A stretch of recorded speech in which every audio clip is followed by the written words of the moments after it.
अस्सलाम वालेकुम second year class. आज हम पढ़ेंगे एक बहुत ही important long question, Wheatstone bridge. ये व्हीटस्टोन एक साइंसदान का नाम है और ब्रिज एक सर्किट की शक्ल है। ऐसा सर्किट जिसमें 4-5 रजिस्टर्स इस तरह से कनेक्ट हों कि एक ब्रिज बन जाए सर्किट का, उसे हम ब्रिज सर्किट कहते हैं। ये इसकी डायग्राम से आपको पता चल जाएगा।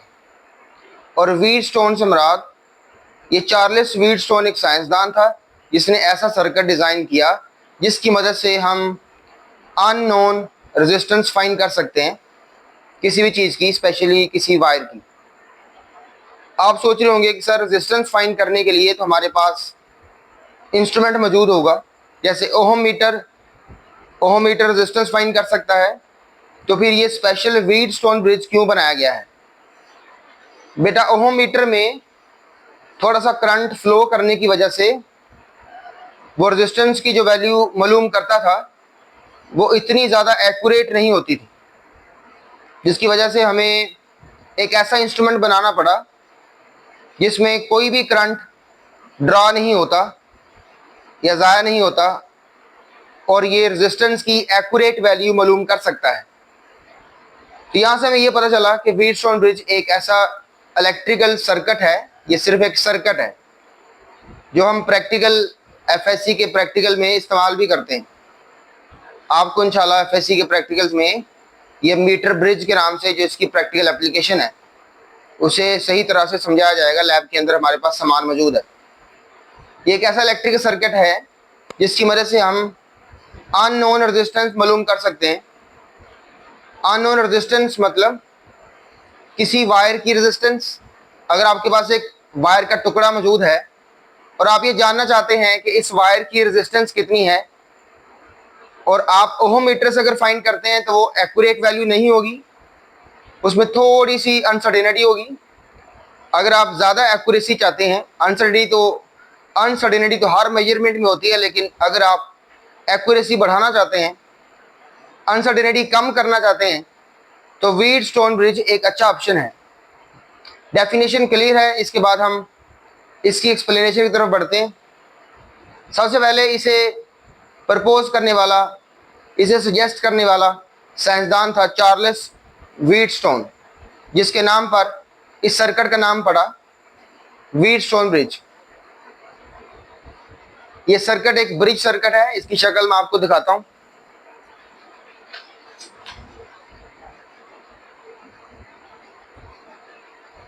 इस सर्किट डायग्राम के अंदर आप गौर से देखें कि 4 रजिस्टर्स लगे हुए हैं और ये 4 रजिस्टर्स R1, R2, R3 और R4 ये इस तरह से कनेक्ट हैं कि इन्होंने एक मैश बना रखी है, ABCDA मैश। और ये दरमियान में इसका जो बाजू है, जो इस सर्किट की कह लो कि इसके अंदर एक आर्म की शक्ल में गैल्वेनोमीटर लगा हुआ है, ये एक ब्रिज की शक्ल बना रहा है। इस गैल्वेनोमीटर की अपनी रेजिस्टेंस मौजूद है जिसे हम RG से रिप्रेजेंट कर सकते हैं। गैल्वेनोमीटर क्या होता है और इसे कैसे बनाया जाता है, ये हम नेक्स्ट चैप्टर में देखेंगे। ये भी हमारा एक प्रैक्टिकल है कि गैल्वेनोमीटर को एम मीटर में और वोल्ट मीटर में कैसे कन्वर्ट किया जाता है, और गैल्वेनोमीटर की रेजिस्टेंस हम खुद चेंज किया करेंगे प्रैक्टिकल के अंदर। फिलहाल इतना याद रखें कि गैल्वेनोमीटर एक ऐसा इंस्ट्रूमेंट है जिसकी मदद से आप करंट का होना या ना होना पता लगाते हैं।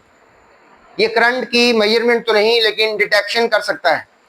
ये बताता है कि करंट मौजूद है या नहीं। क्योंकि हम इस सर्किट के अंदर जो मेन असूल इस्तेमाल करने जा रहे हैं वो ये है कि हम चाहते हैं कि इस सर्किट में करंट ड्रॉ ना हो, बैटरी करंट देती रहे लेकिन इस गैल्वेनोमीटर से करंट ना गुजरे। जैसे ही इस गैल्वेनोमीटर से करंट गुजरना बंद करेगा, उस लम्हे हम इन चारों में से जो अननोन वैल्यू होगी उसे फाइंड कर लेंगे, और उस लम्हे अगर हम अननोन रेजिस्टेंस फाइंड करेंगे तो वो एक्यूरेट वैल्यू होगी। बेटा याद रखना कि आपने सर्किट बनाते हुए इसी तरह से ये रेशो बनानी है, R1 और यहाँ R3 लिख देना, R1 R2, R3 यहाँ लिखना है, R4 यहाँ लिखना है। इन दोनों की रेशो, R1 और R2 की रेशो, R3 और R4 की रेशो ये बराबर होनी चाहिए। अगर R1 और R2 की रेशो फर्ज करो 3 आती है, जैसे R1 अगर 12 है, R2 अगर 4 ओम है, तो 12/4 कितना आ जाएगा? 12/4 3 आ जाएगा। इसका मतलब R1/R2 की रेशो 3 है। अगर इसकी रेशो 3 आती है तो फिर ये R3 R4 की रेशो भी 3 आनी चाहिए। इसके लिए हो सकता है ये R3 कोई और नंबर हो और ये R4 कोई और, लेकिन इस तरह से हो कि इनको डिवाइड करके आंसर 3 आता हो। यहाँ R1 को हमने 12 लेट किया था, R2 को 4 और 12/4 3 आया। यहाँ हो सकता है यहाँ 40 हो, यहाँ पे हो सकता है 30 हो R3 की जगह पे। R3 30 ओम 30 और ये 10 ओम, 30/10 जो कि 3 आ जाएगा। यहाँ 12/4, यहाँ 30/10। अगर इनकी रेशो बराबर आएगी तो आप फिर ही से व्हीटस्टोन ब्रिज कह सकेंगे या ब्रिज सर्किट कह सकेंगे। अदरवाइज ये एक सिंपल सर्किट ही रहेगा, इसका नाम व्हीटस्टोन नहीं बनेगा। इसमें आप गौर करें कि ये जो दो टर्मिनल्स हैं, ये दो पॉइंट्स ए और सी, इनके साथ बैटरी कनेक्ट है, साथ एक स्विच भी लगा हुआ है करंट को ऑन ऑफ करने के लिए। जबकि ये जो दो पॉइंट्स हैं बी और डी, इनके अंदर गैल्वेनोमीटर कनेक्ट है।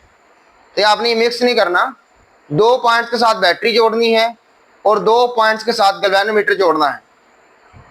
हमारा आज का मकसद वो प्रिंसिपल चेक करना, वो बैलेंस कंडीशन चेक करना है जिसकी मदद से यह इंस्ट्रूमेंट एक एक्यूरेट इंस्ट्रूमेंट कहलाता है to measure the resistance of a wire.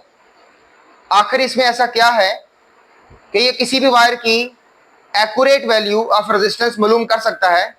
इसमें यहाँ गैल्वेनोमीटर से करंट जीरो कैसे होता है, ये तमाम चीज़ें आज के लेक्चर में देखी जाएंगी।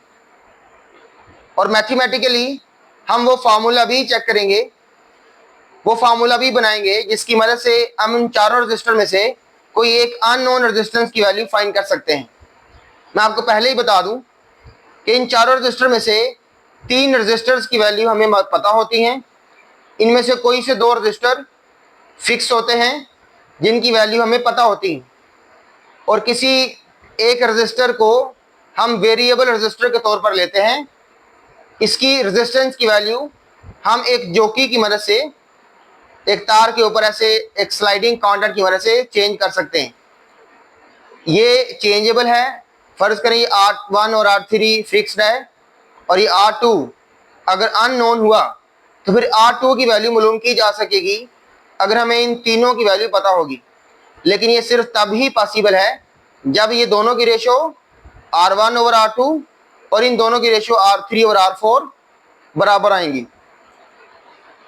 इसकी मैथमेटिकल फॉर्म बनाने से पहले हमें KVL अप्लाई करना पड़ेगा इसकी डेरिवेशन करने के लिए। सबसे पहले इसमें गौर से देखें, एक बैटरी लगी हुई है जिसका पॉजिटिव टर्मिनल यहाँ पर है और नेगेटिव यहाँ पर, जिसकी वजह से ये बैटरी सर्किट में करंट फ्लो करवाएगी। According to the convention battery के पॉजिटिव से नेगेटिव की तरफ हम करंट की डायरेक्शन अज्यूम करेंगे। जब भी आप KVL अप्लाई करते हैं, किरचॉफ्स वोल्टेज लॉ लगाने से पहले आपको करंट की डायरेक्शंस अज्यूम करनी पड़ती हैं। ये डायरेक्शंस हो सकता है हकीकी ना हो, लेकिन ये आपने अज्यूम करनी है, फर्ज करनी है। ज़्यादातर केसेस में जो बड़ी बैटरी होती है उसके पॉजिटिव से नेगेटिव तरफ लूप करंट अज्यूम किया जाता है, और इस वक्त जितनी लूप्स हैं उन तमाम में अब सेम डायरेक्शन अज्यूम की जाएगी। यही रूल्स हैं KVL के कि जब भी करंट अज्यूम करना है तमाम लूप्स के अंदर सेम डायरेक्शन होनी चाहिए। जैसे यहाँ पे एक लूप है, लूप किसे कहते हैं बेटा? एक क्लोज पाथ को लूप कहते हैं। A B D A एक ये लूप है, इसी तरह एक B C D B loop है, इसी तरह एक ए बी सी और वापस ए लूप है। लूप का नाम लिखते हुए याद रखना है कि अगर ए से शुरू किया है तो ए पर ही खत्म होगा। जैसे A B D B, sorry, A B D A, ये एक लूप है, इसे लूप 1 कह लेते हैं। और इसके अंदर जो करंट की डायरेक्शन है, अब आपने वही रखनी है जो आपने बैटरी की तरफ देखकर अज्यूम की थी, बिल्कुल इधर को ही, एंटी क्लॉकवाइज। और इस लूप नंबर 2 का नाम देखें। अगर आप यहां से शुरू करना चाहते हैं, आपकी मर्जी है, डी सी बी डी। अगर आप सी से शुरू करना चाहते हैं तो सी बी डी सी।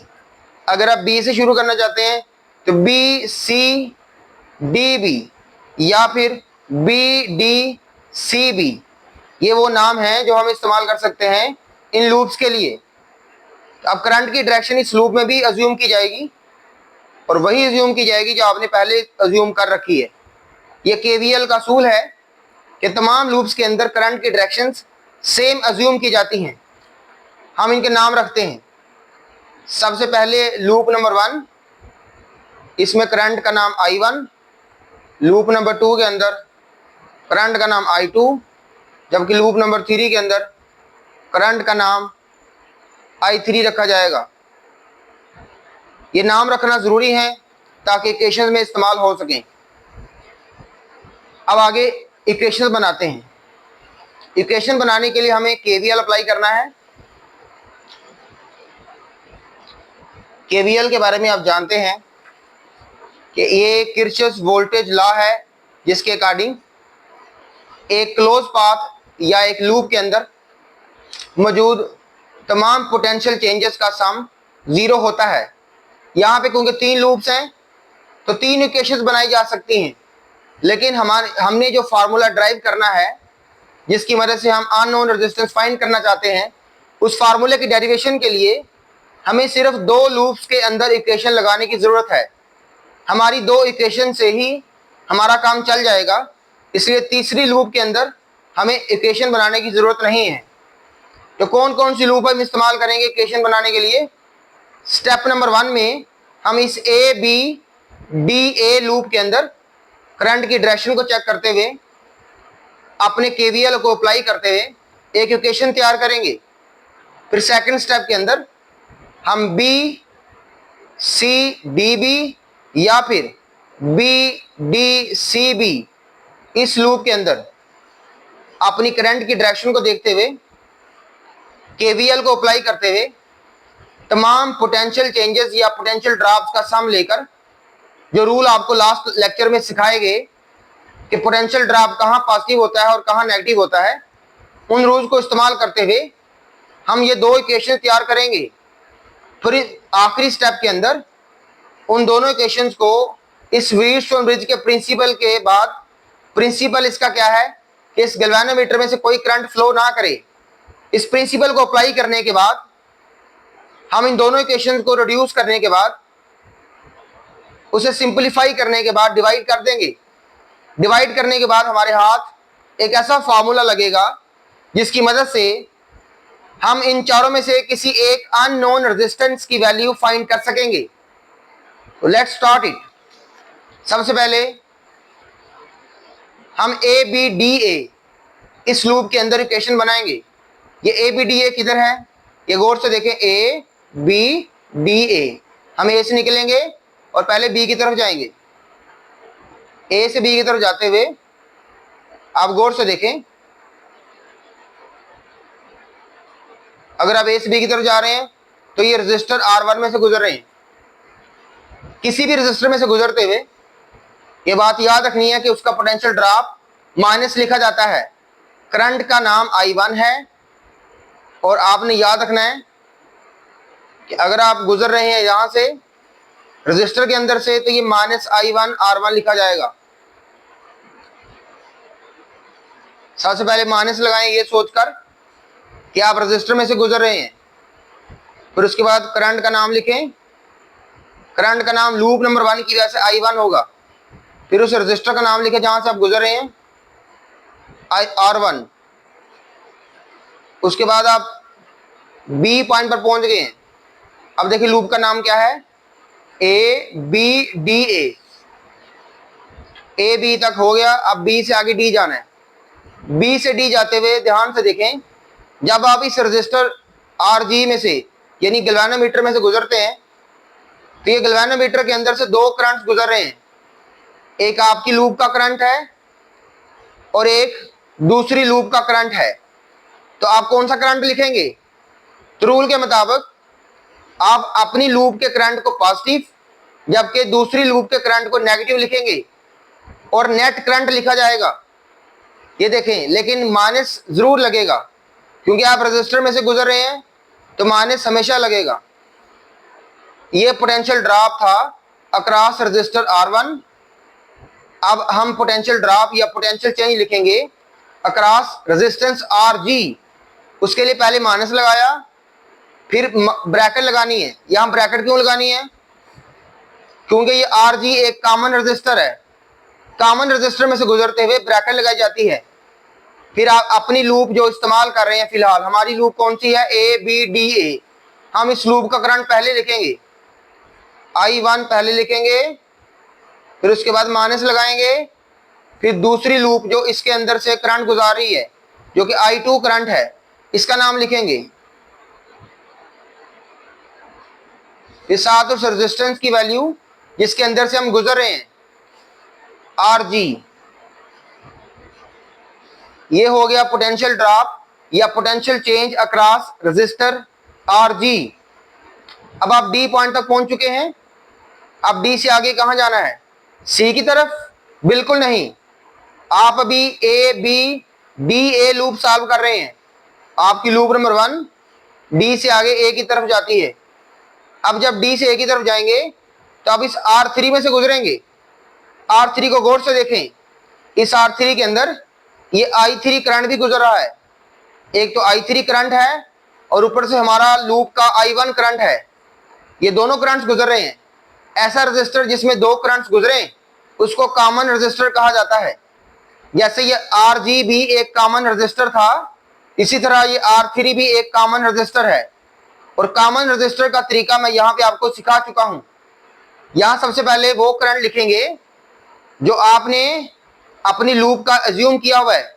जिस लूप को हम सॉल्व कर रहे हैं उस लूप का करंट I1 है जबकि दूसरी लूप का करंट I3 है। और पहले माइनस लगाएंगे ये सोचकर कि ये रजिस्टर है। रजिस्टर देखते ही हम माइनस लगाते हैं, फिर कॉमन रजिस्टर हो तो ब्रैकेट लगाते हैं और पहले अपनी लूप का करंट लिखते हैं, फिर उसके बाद दूसरी लूप का करंट लिखते हैं और उसके बाद उस रजिस्टर की वैल्यू लिखते हैं। तो रजिस्टर कौन सा था, R3। और ये तमाम पोटेंशियल चेंजेस हमारे कंप्लीट होते हैं।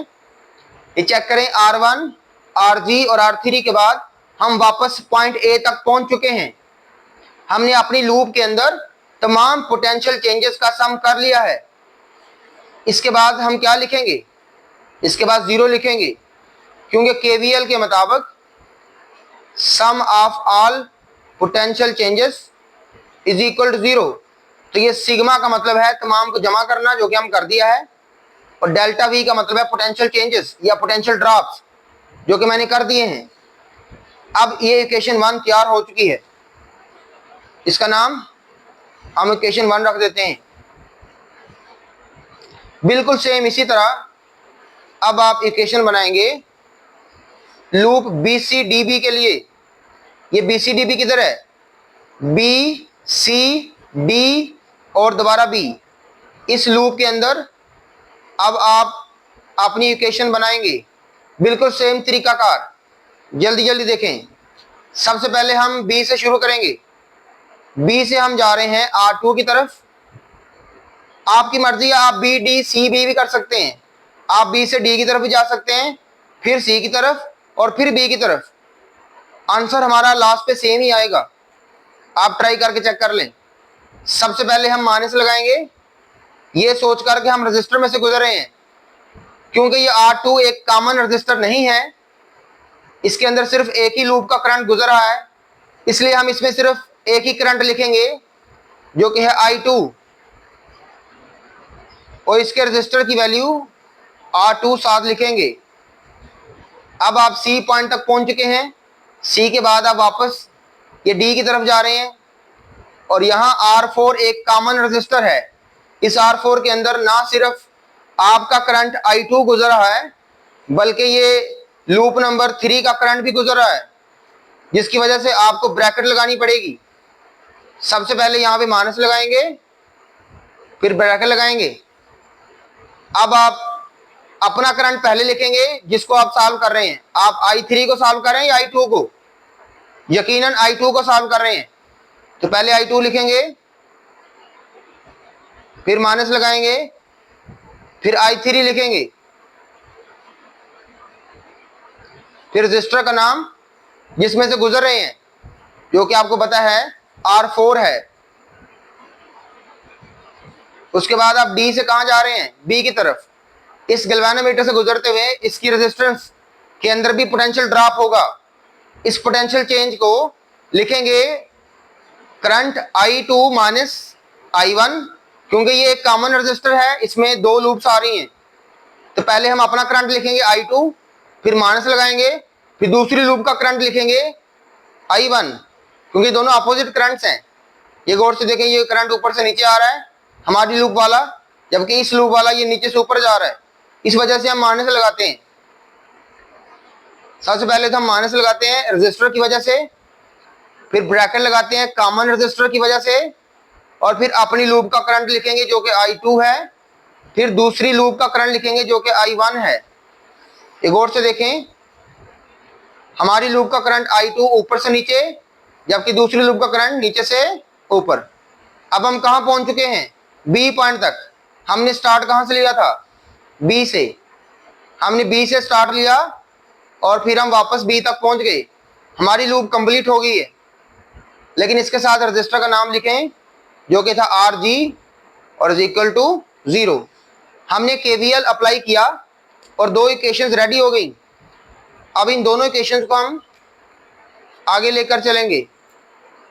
यहाँ पे इट्स व्हीटस्टोन ब्रिज का प्रिंसिपल, जो असूल है, जो मेन पॉइंट है, वो लिखा हुआ है। आपको मैंने शुरू में बता दिया था, आखिर पे आपको दोबारा इसके कंसेप्ट क्लियर करने के लिए एक और स्लाइड, एक और पेज पर कुछ चीजें समझाऊंगा। ये बात याद रखें कि हर एक सर्किट को व्हीटस्टोन ब्रिज नहीं कह सकते। ये नहीं सोचना कि जब भी कभी किसी सर्किट की शक्ल वैसी होगी जैसे मैंने बनाई हुई है तो उस सर्किट को आप व्हीटस्टोन ब्रिज नहीं कह सकेंगे। व्हीटस्टोन ब्रिज कहने के लिए ये शर्त लाजमी है कि इस सर्किट के अंदर मौजूद गैल्वेनोमीटर से करंट ना गुजरे। ये पोटेंशियल एट B और पोटेंशियल एट D ये सेम करना पड़ता है। इसके लिए ये जो आपका वेरिएबल रजिस्टर होता है, इसे आप खुद चेंज करते हैं। चेंज करने से ये रेशियोज खुद बराबर हो जाती हैं, और जब ये रेशियो बराबर होती हैं तो यहाँ का पोटेंशियल सेम हो जाता है। मैं इसी चीज को आखिरी पेज पर समझाता हूँ। जब ये लेक्चर खत्म हो जाएगा तो आखिरी पेज पर मैं इसी चीज को समझाऊंगा कि गैल्वेनोमीटर से करंट कैसे नहीं गुजरता। आखिर इस पॉइंट B और D के पोटेंशियल्स आप कैसे सेम करेंगे, ये चीज हम आखिर पे देखेंगे। फिलहाल इसे आप डायरेक्ट यहाँ पे लिखें कि बैलेंस कंडीशन या प्रिंसिपल ऑफ व्हीटस्टोन ब्रिज में हमने रेजिस्टेंस को एडजस्ट करना होता है। हमने रेजिस्टेंस को इस तरह से एडजस्ट करना है। कौन से रेजिस्टेंस को? मैंने आपको बताया था कि इन चारों में से 3 रजिस्टर आपको पता होते हैं। कोई एक रजिस्टर अननोन होता है जिसकी वैल्यू आपने मालूम करनी होती है, और इन तीनों नोन वैल्यूज में से कोई एक रजिस्टर ऐसा होता है जिसकी वैल्यू आप चेंज कर सकते हैं। उसको चेंज करने से ये सारी रेशियो डिस्टर्ब होती है, और एक वक्त ऐसा आता है कि R1 और R2 इसकी रेशियो और R3 और R4 इनकी रेशियो ये बराबर हो जाती है, और उसके बाद हम कहते हैं कि हमारा सर्किट बैलेंस हो गया है। और ये हमें पता कैसे चलता है? इसकी गवाही ये गैल्वेनोमीटर देता है कि सर्किट बैलेंस हुआ है या नहीं। जैसे ही गैल्वेनोमीटर के अंदर नीडल 0 पर आती है तो हम ये समझ जाते हैं कि हमारा ये सर्किट बैलेंस हो चुका है। तो adjust the resistance in such a way, resistance को इस तरह से एडजस्ट करें कि गैल्वेनोमीटर कोई डिफ्लेक्शन शो ना करे, यानी करंट जीरो दे। जब ये जीरो करंट देगा तो उस लम्हे ये बात याद रखनी है, सिर्फ तभी पॉसिबल होता है जब बी और डी का पोटेंशियल दोनों सेम होते हैं, क्योंकि करंट हमेशा पोटेंशियल डिफरेंस की वजह से ही फ्लो करता है। अगर पोटेंशियल सेम होगा दो पॉइंट्स का तो उनके दरमियान पोटेंशियल डिफरेंस नहीं होगा। पोटेंशियल डिफरेंस नहीं होगा तो मतलब करंट नहीं बहेगा उन दोनों पॉइंट के दरमियान, यानी इस बी और डी पॉइंट के दरमियान करंट नहीं बहेगा, क्योंकि इन दोनों का पोटेंशियल सेम हो चुका होगा। ये सेम कैसे होता है जी? तो बच्चों, बैलेंस कंडीशन या प्रिंसिपल ऑफ व्हीटस्टोन ब्रिज आपको पता चल गया। ये बहुत ज़रूरी है कि गैल्वेनोमीटर से डिफ्लेक्शन ज़ीरो करवाई जाए, अदरवाइज आप इस इंस्ट्रूमेंट की मदद से रेजिस्टेंस एक्यूरेटली फाइंड नहीं कर पाएंगे, क्योंकि इस इंस्ट्रूमेंट में यही तो खास बात है कि ये किसी भी किस्म का करंट ड्रा नहीं करता और रेजिस्टेंस की वैल्यू एक्यूरेट मेजर कर पाता है। अब बेटा, इस प्रिंसिपल को यूज करते हुए हम इन दोनों इक्वेशंस में गैल्वेनोमीटर के करंट की जो वैल्यू है वो पुट करेंगे। वो आपको बताता हूँ गैल्वेनोमीटर करंट की वैल्यू कहाँ से आएगी, और नई इक्वेशंस बनाएंगे। इक्वेशन नंबर 1 और 2 पहले से मौजूद है, और इनको रिड्यूस करने के बाद, इनमें ये प्रिंसिपल इस्तेमाल करने के बाद इनको 3 और 4 में चेंज करेंगे, और उन इक्वेशन 3 और 4 को फिर डिवाइड करने के बाद हमारा वो फाइनल फार्मूला हमारे हाथ लग जाएगा, जिसकी मदद से हम अननोन रेजिस्टेंस की वैल्यू फाइंड कर सकते हैं।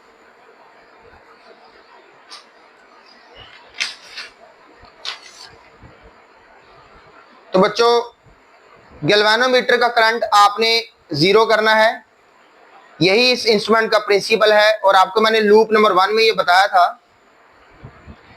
लूप नंबर 1 में जब हम कैलकुलेशंस कर रहे थे, इक्वेशन 1 बना रहे थे, हमने गैल्वेनोमीटर के करंट को I1 माइनस I2 लिखा था।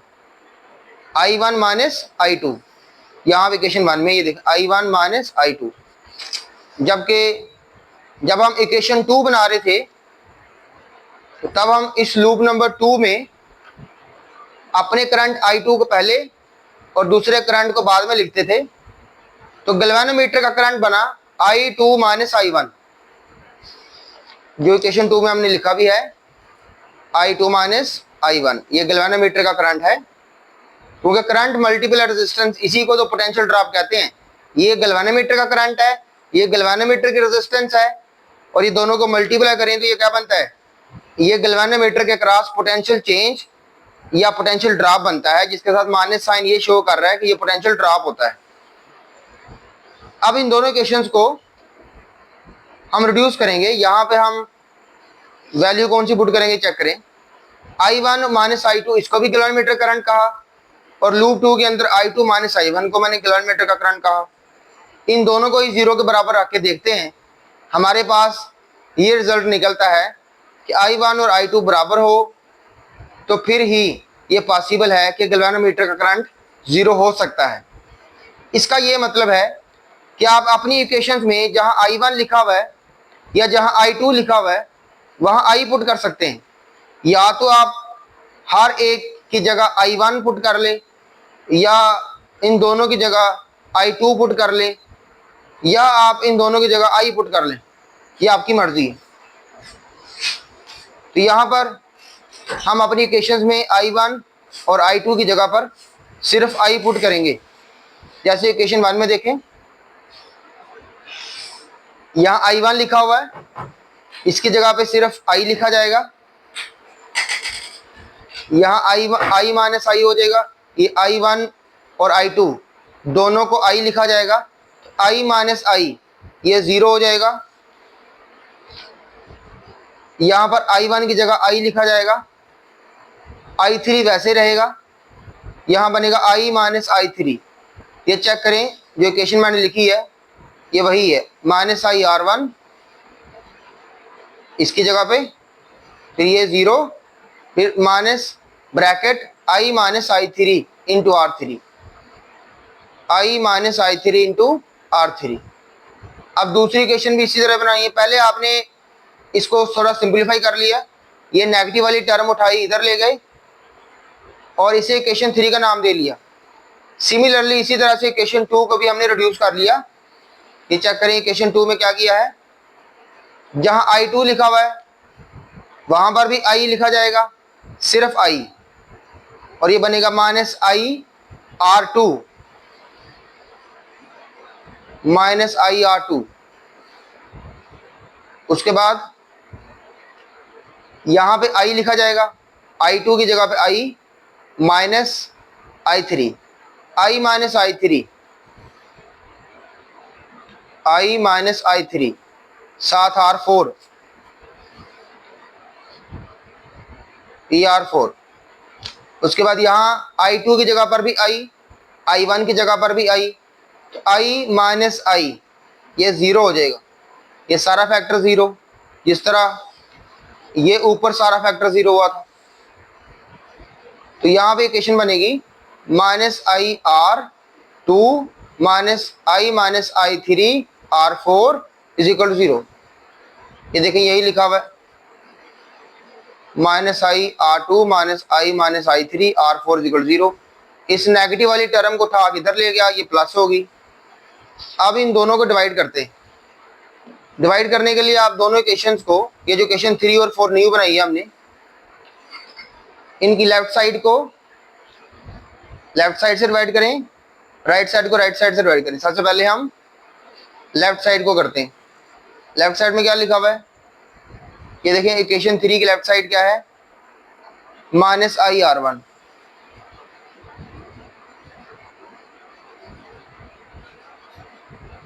और इसकी इक्वेशन 4 की लेफ्ट साइड क्या है, -IR2।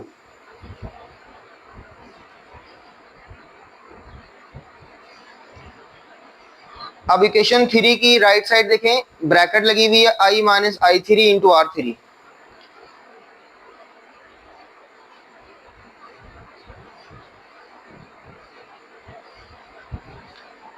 इक्वेशन 4 की राइट साइड देखें, यही सेम चीज लिखी हुई है, करंट वही है, बस R4 लिखना है।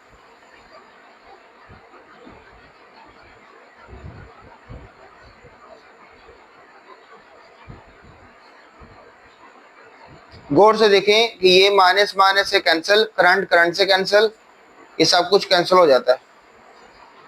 और हमारे पास क्या बचता है, हमारे पास बचता है जी R1 और R2 = R3 और R4। ये वो फार्मूला है जिसको हम ड्राइव करना चाहते थे। अगर एक सर्किट में ये रेशियोस R1 और R2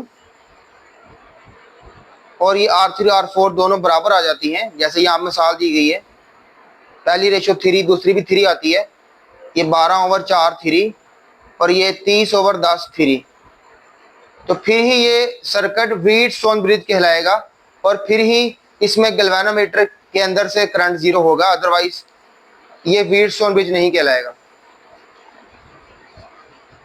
यहां फर्ज करें कोई एक रेजिस्टेंस अननोन है, जैसे कि R4 को कर लें, आपकी मर्जी है, किसी एक को भी कर सकते हैं। अगर ये अननोन है तो इसका मतलब इसका नाम R4 का नाम X रख लिया।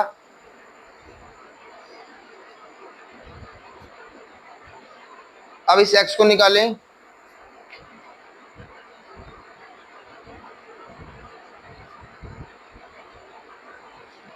ये X = आ जाएगा R2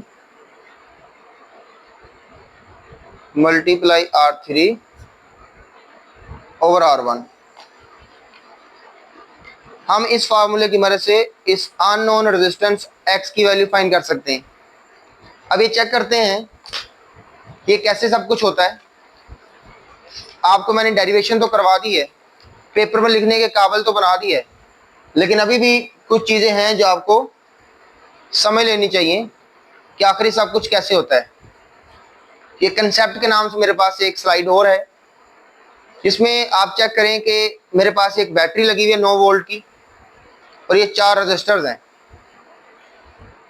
गौर से देखें कि पहला रजिस्टर ये 5 ओम का लगा हुआ है, ये 10, 1 ओम। पहले तो आप रेशियो की बात कर लें, 5/10 कितना होता है?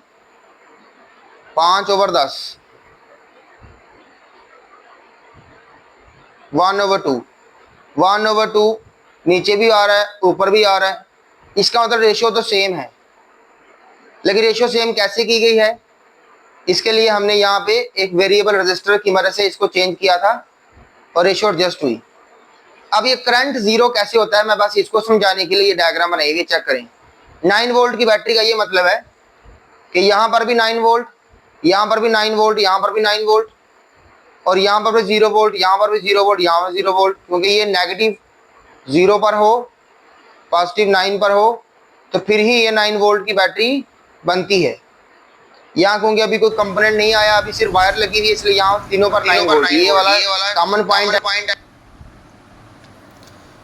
तो यहाँ पर 9 वोल्ट है इस सिरे पर, और ये पॉइंट ए, और यहाँ रजिस्टर के अक्रॉस पोटेंशियल ड्रॉप चेक करें। अकॉर्डिंग टू ओहम्स लॉ, क्योंकि यहाँ सीरीज सर्किट में रजिस्टर्स के अंदर करंट सेम होगा, तो रेजिस्टेंस के हिसाब से वोल्टेज मिलेगा। ये 5 ओम का रजिस्टर है, इसको 3 वोल्ट मिला। ये 10 ओम है, इसे 6 वोल्ट मिल गया।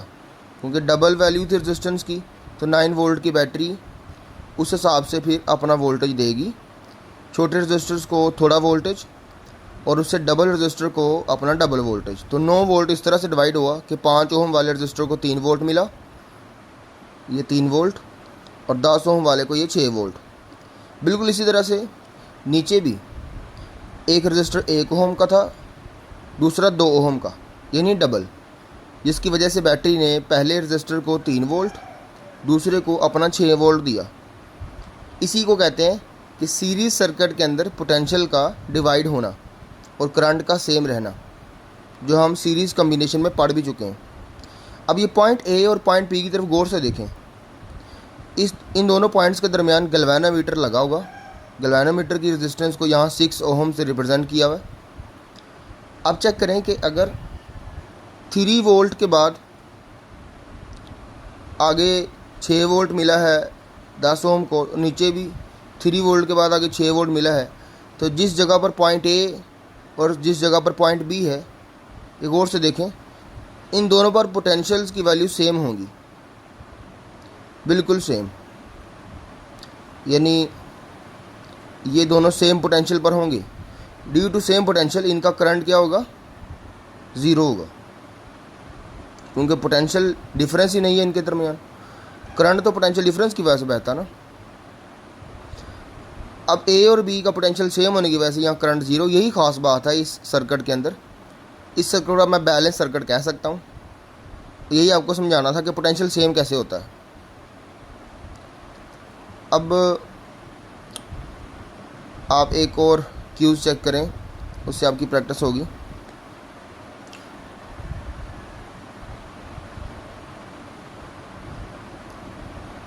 वो डायग्राम एक आपको बतानी थी, वो पता नहीं कहाँ रह गई। चलें ये क्यूज़ चेक करें पहले। इसमें आपको क्या लगता है कि ये व्हीटस्टोन ब्रिज है कि नहीं? क्या शर्तें होती हैं? पहले तो रेशो चेक करें। पहले 5 ओम और 15 ओम की रेशो, यानी R1 और R2 की रेशो। 5 ओवर 15 कितना होता है? इसी तरह 30 ओवर 10 कितना होता है? 5 ओवर 15 आपको पता है 1/3 होता है, और 30 ओवर 10 3/1 होता है। क्योंकि रेशियो बराबर नहीं आई, इसलिए ये सर्किट एक व्हीटस्टोन ब्रिज नहीं है। ये सिंपल सर्किट है, लेकिन व्हीटस्टोन ब्रिज नहीं था। अब इस दूसरे सर्किट को गौर से देखें। इस दूसरे सर्किट में आपको रेशियो तो नज़र आ रही है 1/4 ऊपर, और 3/12 को भी अगर आप डिवाइड करें, 3 1 3 और 3 4 12, ये भी 1/4। ये रेशियो तो सेम है, लेकिन फिर भी ये व्हीटस्टोन ब्रिज नहीं है। उसकी वजह ऊपर वाले सर्किट में चेक करें।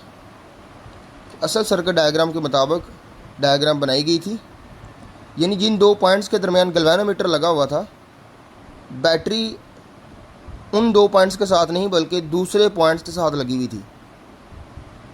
ये चेक करें, जबकि इस डायग्राम में बैटरी के कनेक्शन भी मैंने उसी बाजू के साथ कर दिए हैं जहां गैल्वेनोमीटर का रजिस्टर या 1 ओम लगा हुआ है। तो दूसरे पॉइंट्स फारग पड़े हुए हैं। इसका मतलब ये दोनों पॉइंट्स यूज़ होने थे बैटरी के लिए, जबकि मैंने ऊपर वाले यूज़ कर लिए हुए हैं। इसका मतलब ये भी एक वी स्टोन ब्रिज नहीं है।